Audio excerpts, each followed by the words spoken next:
Today I'm going to be talking about the relationship between believer and the law in sanctification. Sanctification means purification.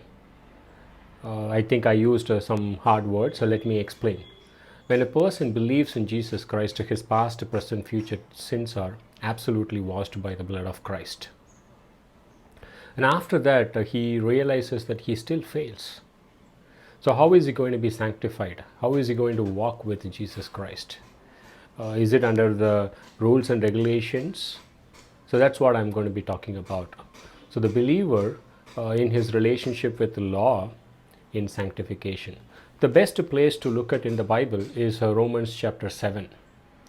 So in Romans chapter 7, Apostle Paul recognizes in chapter 7 verse 14. I will put the verses on the screen. 7 verse 14, he recognizes that the law is good, the law is holy, the law is spiritual. So he places himself to be sanctified under the law in the energy of his flesh. So then he realizes in Romans 7 verse 15, he says he doesn't understand what he is doing. He is not practicing the things that he wants to do, what he wants to do, so the things that are good according to the law. Then he says that he is doing the things that he hates, what he hates, the things that are against the law. So when he looks at himself and he realizes that the law is holy, the problem is not with respect to the external circumstances. The problem is within himself, the sin nature, the core of Apostle Paul, the old man, the flesh, whatever you want to call it. By the way, you need to know that we don't become sinners by sinning. It is because we are sinners, we sin. So that is what I am talking about. So then he moves on to Romans chapter 7 verse 15 and 16, and he says the same thing. There are some good things according to the law I want to do, but I don't do it. There are really things that are against the law, I practice them. And he cries out in Romans chapter 7 verse 24, who is going to deliver me from this condition? And he gives the answer in Romans 7 verse 25 that it is God who delivered it. So let me explain how God delivered him and how God delivered every single believer. So before we get into that, we need to know a few things.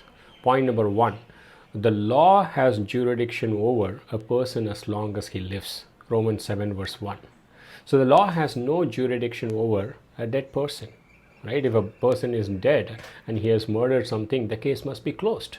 So the law has no jurisdiction over a dead person. That's the first point. The second one is the law was not given by God to purify our old sin nature.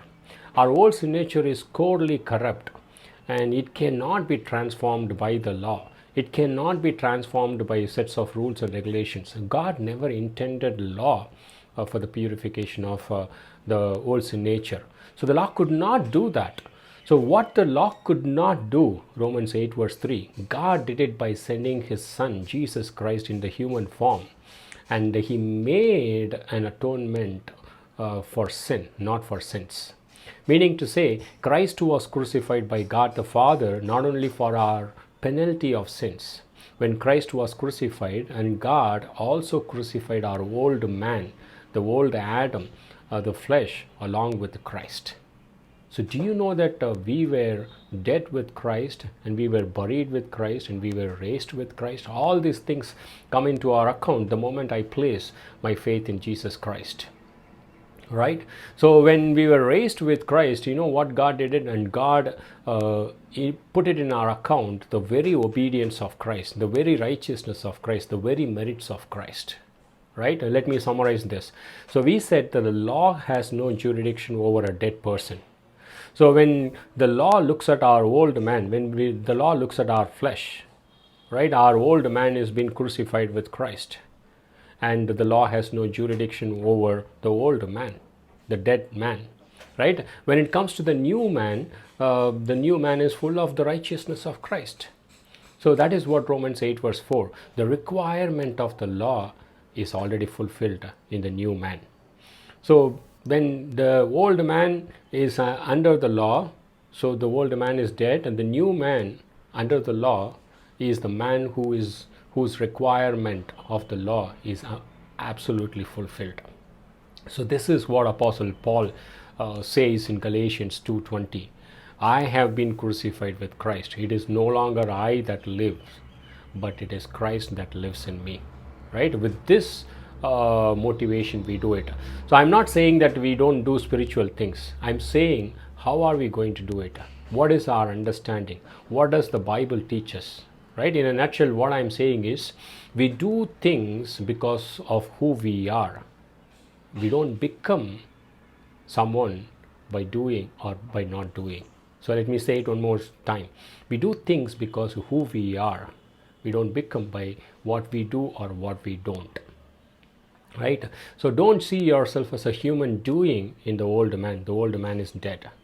Right? You are a human being in the new man. By the way, we are not human doings. We are human beings. Take care.